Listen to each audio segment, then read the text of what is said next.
The desperate gambit. The Carixian flagship Stellar Dawn limped through space, its hull scarred by plasma burns and kinetic impacts. Admiral Vex Terran stood before the tactical display, watching the last remnants of the Zephyrian Empire's mighty fleets scatter like leaves in a storm. The hegemony's warships pursued them relentlessly, their sleek black vessels moving with predatory grace through the debris field that had once been the Empire's proudest armada. Status report, Vex commanded, his scaled hands gripping the command console. Shields at 12%, Admiral, reported Commander Lyrics, her feathered crest drooping with exhaustion. We've lost primary weapons. Secondary systems are failing. The fleet. We've lost contact with 80% of our ships. The numbers were devastating. 300 years of Zephyrian dominance in this sector ended in just 6 days of brutal warfare. The hegemony had emerged from the void with technology that defied understanding, weapons that tore through shields like tissue paper, and a ruthlessness that left no room for mercy or negotiation. Incoming transmission from the hegemony command ship, the communications officer announced. The main screen flickered to life, revealing the angular features of Hegemon Zark.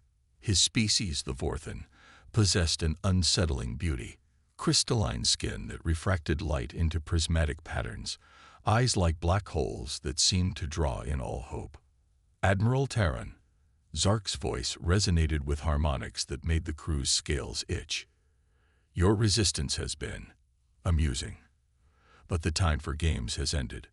Surrender now, and your species will be permitted to serve the hegemony. Continue this futile struggle, and we will reduce your worlds to ash. Vex straightened his spine, meeting the hegemon's gaze. The Zephyrian Empire does not bow to tyrants. Zark's laugh was like breaking glass. Empire, you have no empire. In 6 hours, we will reach your homeworld. Make your choice. The transmission cut off, leaving the bridge in heavy silence. Vex turned to his crew, seeing the defeat in their eyes. They had fought valiantly, but against the hegemony's overwhelming technological superiority, courage alone wasn't enough. Admiral, whispered Navigation Officer Kren, I'm detecting something unusual. An energy signature in the Orion exclusion zone.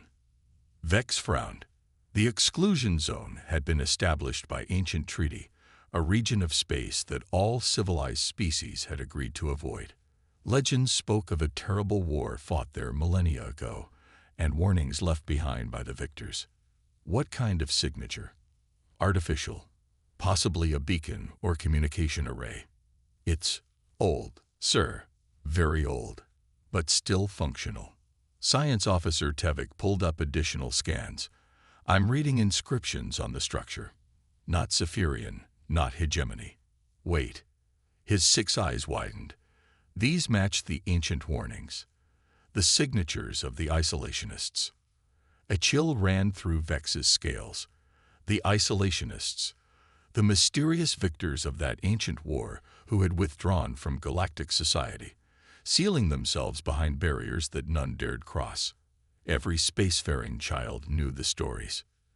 There's more, Tevik continued, his voice trembling. The array is pointed toward a specific system, a yellow star with 9 planets. The 3rd planet shows signs of advanced civilization, despite being within the isolation boundary. Earth, Commander Lyrics breathed. The human homeworld. Humans. Another legend, though more recent. A species that had fought so fiercely in their first interstellar conflict that both sides had agreed to contain them, rather than risk their expansion into the galaxy. That was the official story, but Vex had heard whispers of a different truth, that humans possessed something that terrified the established powers, something beyond mere military might. The beacon is transmitting a repeating message, Kren reported. It's in an ancient dialect, but I can translate. In times of dire need, when darkness threatens all, break the silence. Call to Earth. Humanity remembers its duty. Vex stared at the data streaming across his screen. The hegemony would reach Zephyr Prime in 6 hours. His fleet was shattered, his weapons depleted. By all logic, the war was over. Unless, open a channel to that array, he commanded. Route it through our quantum communicator. Admiral, the treaties. Lyrics began. The treaties assume we have a choice. Vex cut her off. We don't. If the hegemony conquers us, they won't stop. They'll sweep across the galaxy, subjugating every species. If there's even a chance that humans might help. He didn't need to finish. His crew understood. They were already dead. Their worlds were already lost. What more did they have to lose? Channel open, sir. Vex stepped forward, composing himself. This is Admiral Vex Terran of the Zephyrian Empire, transmitting to Earth. We face annihilation at the hands of the Vorthan hegemony. Our fleet is destroyed, our worlds defenseless. The ancient beacon in the Orion exclusion zone directed us to you. We humbly request assistance. For long moments, only static answered. Then, unexpectedly clear despite the vast distance, a voice replied. It was surprisingly casual, tinged with an accent Vex couldn't identify. This is Dr. Marcus Reeves, Terran Deep Space Monitoring Station. Did you say Vorthan hegemony? Crystalline features, reality warping weapons, generally unpleasant disposition. Vex blinked in surprise. You know of them. A dry chuckle came through the comm. Oh, we've met. About 800 years ago, give or take. They tried to establish a foothold in what they called the Prime Territory. We disagreed. Strongly. They've returned, Vex said urgently.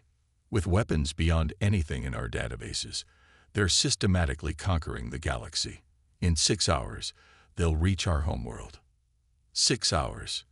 Dr. Reeves' voice grew serious. That's not much time. Stand by. Admiral, I'm patching you through to Earth Defense Command. Fair warning.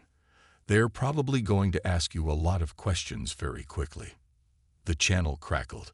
Then a new voice emerged, crisp, authoritative, with an undertone of barely restrained energy. Admiral Terran, this is General Sarah Chen, Earth Defense Command. Dr. Reeves has briefed me on your situation. I need you to transmit all available data on hegemony force composition, weapons signatures, and tactical patterns. Everything you have. General, I appreciate your willingness to listen, but you must understand. The hegemony fleet is vast. Their technology. Admiral, General Chen interrupted, not unkindly. You reached out to us for help. Let us worry about the technology gap. Just send the data. Vex nodded to his tactical officer, who began transmitting everything they had gathered during the brief but devastating war. As the data flowed, he heard background chatter on the Earth channel, voices discussing deployment patterns, weapon modifications, something called Protocol 7, and repeated references to the reserves. Data received, General Chen confirmed. Admiral, I need you to do exactly as I say. Take your ship to these coordinates. A stream of numbers appeared on Vex's screen.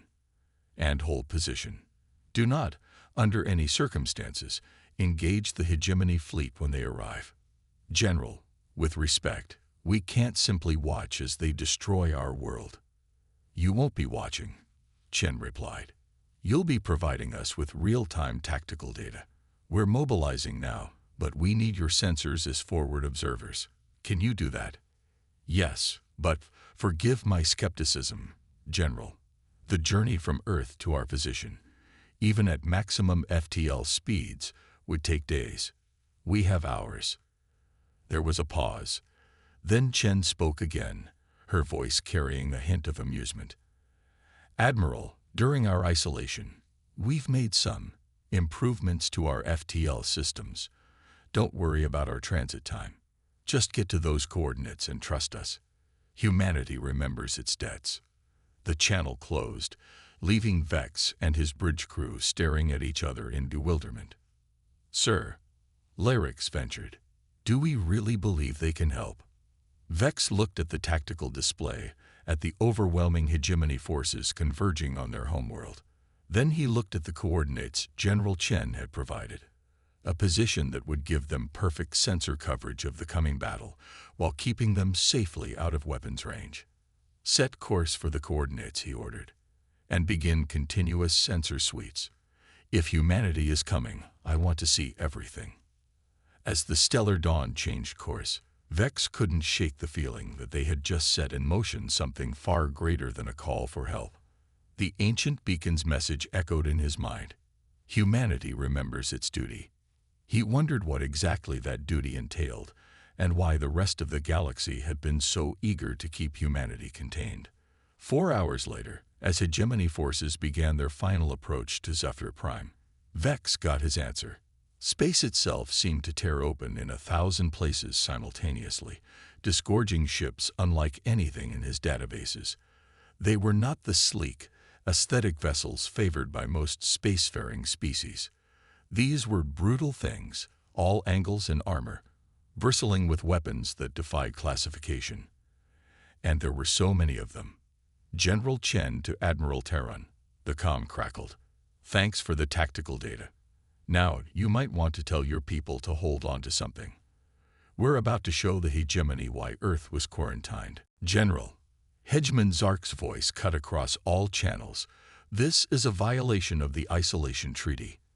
Return to your system immediately or face the consequences. Chen's response was broadcast on all frequencies, ensuring every ship, hegemony, Zephyrian and human, heard it clearly. Hegemon Zark, this is General Sarah Chen of Earth Defense Command. 800 years ago, your people learned why it's unwise to threaten humanity's friends. Apparently, you need a reminder. All human vessels. Protocol 7 is now active. Weapons free. Show them why we were the ones they chose to lock away. The battle that followed would be remembered in galactic history as the moment everything changed. The moment the seals were broken and humanity stepped back onto the galactic stage. But for Admiral Vex Terran, watching from the stellar dawn, it was the moment he understood the true meaning of the ancient warning. Humanity remembers its duty. They remembered how to protect those who called for help. And they remembered how to wage war with a creativity and ferocity that made even the hegemony's advanced weapons seem like children's toys. The isolation was ending, and the galaxy would never be the same. Humanity answers. Hegemon Zark stood frozen on his command deck as impossible readings flooded his sensors. The human ships defied every known law of physics, their energy signatures spiking beyond theoretical maximums. His tactical officer's crystalline form flickered with agitation, refracting nervous patterns of light. Hegemon, the human vessels. They're not using standard FTL, the space-time distortions, to just some form of dimensional folding technology. Impossible, Zark snarled, his harmonic voice discordant with rage. No species has achieved stable dimensional manipulation. The energy requirements alone. His words died as one of the human dreadnoughts simply appeared inside his fleet's formation, bypassing shields and defensive perimeters as if they didn't exist. The vessel was a grotesque thing by hegemony standards, a massive cube of scared metal and protruding weapon systems, with no regard for aesthetics or efficiency. Then it spoke. Vorthan flagship, this is Captain Miguel Rodriguez of the Earth Defense Force vessel Persistence of Memory. You are ordered to stand down and withdraw from Zephyrian space immediately. This is your only warning. Zark's laugh was sharp enough to crack crystal. You dare threaten the hegemony?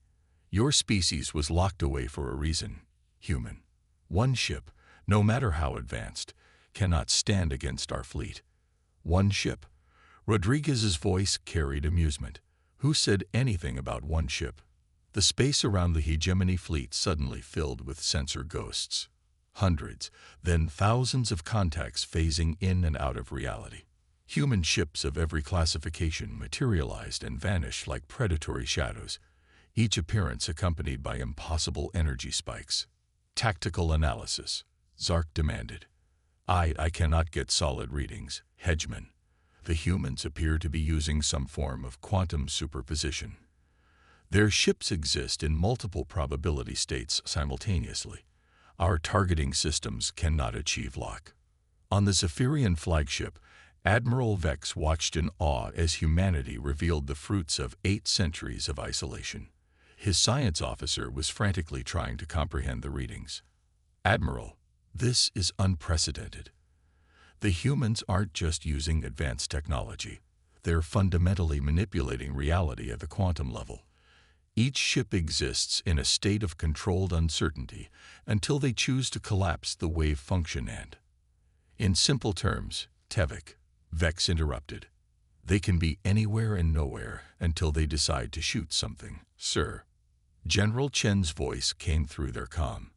"Admiral Terran, you're about to witness what we call quantum warfare doctrine. During our isolation, we had a lot of time to think about the nature of reality. Turns out, being locked in one solar system really motivates creative problem-solving. The first phase of the battle began with the hegemony firing their reality-warping weapons, the same devastating arsenal that had shattered the Zephyrian fleet. Energy beams capable of unraveling molecular bonds lanced through space, seeking human targets. They hit nothing. The human ships weren't dodging in any conventional sense. They simply weren't fully there when the weapons fired. Probability clouds collapsed and reformed. Quantum states shifted, and what should have been direct hits passed harmlessly through spaces where ships had been moments before. "Return fire," Captain Rodriguez ordered calmly. The human weapons were unlike anything in the galactic database. Instead of energy beams or kinetic projectiles, they fired concentrated bursts of quantum uncertainty. Where they struck, hegemony shields didn't just fail. They ceased to have ever existed. Hull plating aged 1,000,000 years in seconds or reverted to its component atoms. Some ships simply vanished, erased from the timeline, as if they had never been built. "Hegemon," the tactical officer screamed, his crystalline form fracturing with panic. "Temporal weapons. The humans are using temporal weapons." Zark watched in horror as one of his dreadnoughts aged through its entire operational lifetime in seconds, metal corroding, systems failing, crew dying of old age before the ship simply crumbled to dust. "All ships engage evasive protocols. Maximum dispersion." But there was nowhere to run. The human fleet existed in a quantum fog of possibilities, each ship potentially everywhere and nowhere. They struck from angles that didn't exist in 3-dimensional space, their weapons ignoring shields, armor, and the comfortable certainties of physics. General Chen's voice broadcast across the battle space, calm and measured. "Hegemon Zark, we developed these weapons during the Great Quiet, as we call our isolation. 800 years of the galaxy's best minds working on a single problem: how to ensure that when the seals broke, we'd be ready for anyone who had forgotten why we were sealed away in the first place." On the stellar dawn, Vex watched the tactical display with disbelief. The hegemony's overwhelming advantage in numbers meant nothing when their enemy could exist in multiple states simultaneously. It was like trying to fight a school of fish, with each fish potentially occupying the same space. "General Chen," Vex transmitted, "the efficiency of your weapons is extraordinary." "This isn't efficiency, Admiral. This is restraint. We're using about 30% of our actual capability." Chen's voice carried a grim undertone. "We learned something during our isolation, something about the responsibility that comes with power. That's why we accepted the quarantine in the first place.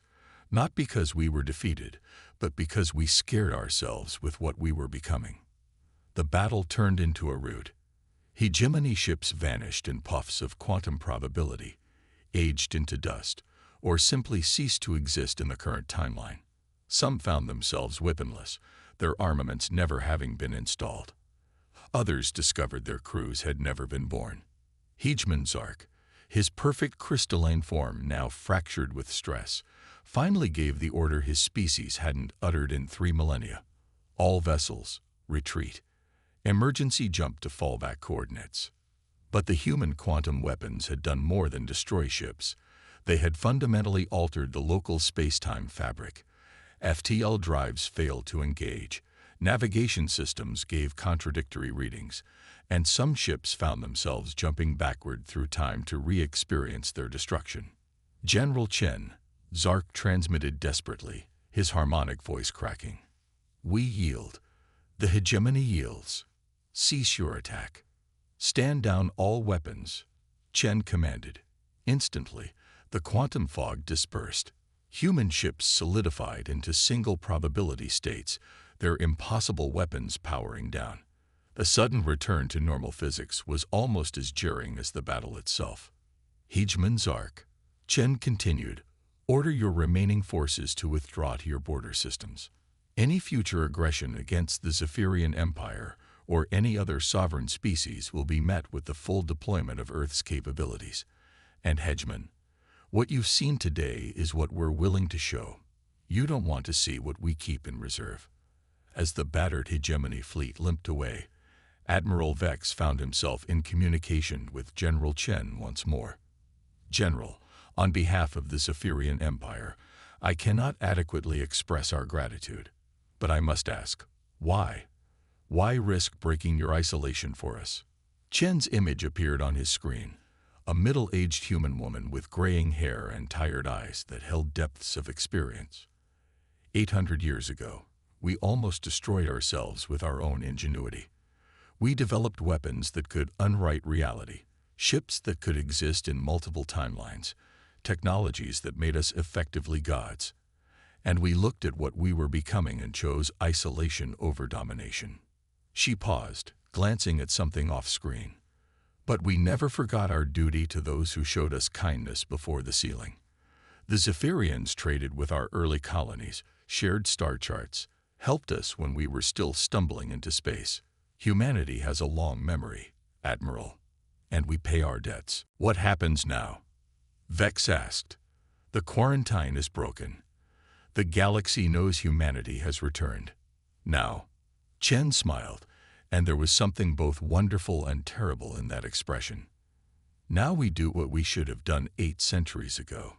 We rejoin the galactic community, not as conquerors, but as protectors. The hegemony won't be the last to threaten peaceful species, and humanity is done hiding. Over the following days, as news of the battle spread across the galaxy, ancient treaties were re-examined. The species that had once feared humanity now understood why humans had accepted isolation, not from weakness, but from wisdom. They had removed themselves from galactic affairs rather than risk becoming the very threat they now stood against. The Zephyrian Empire was rebuilt with human assistance, their worlds protected by defensive systems that bent reality itself.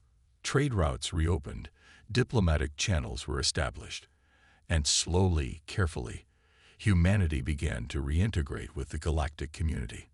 But everyone remembered the lesson of the Battle of Zephyr Prime. They remembered how a species had turned 800 years of isolation into unprecedented advancement. They remembered the quantum ghosts that had danced between realities, the weapons that rewrote the rules of existence, and the calm voices that had offered mercy even in victory. Most of all, they remembered why humanity had been sealed away, and why breaking that seal might have been the galaxy's salvation rather than its doom.